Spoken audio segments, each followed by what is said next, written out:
Това е паромаслена горелка, която работи с изгоряло масло. Това отгоре е парогенератора. Парогенератора се подгрява от пламъка.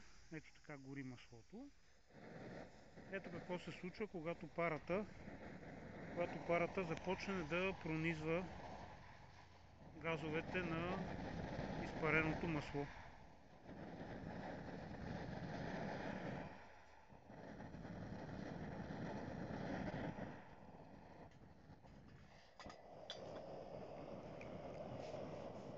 По този начин работи парогенераторната горелка. Пак ще покажа. Това отгоре е парогенератор. Ето го.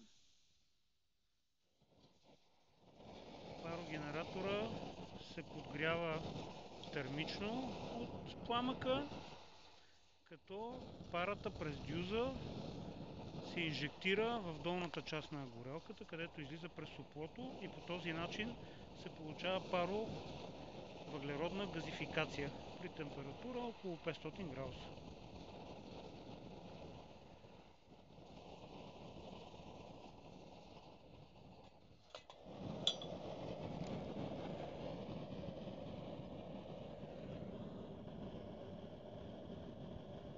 Маслото в горелката вече е на привършване.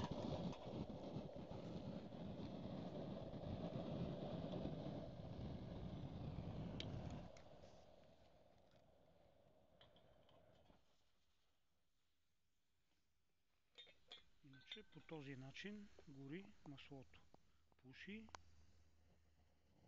Ето по какъв начин парата влияе на въглерода.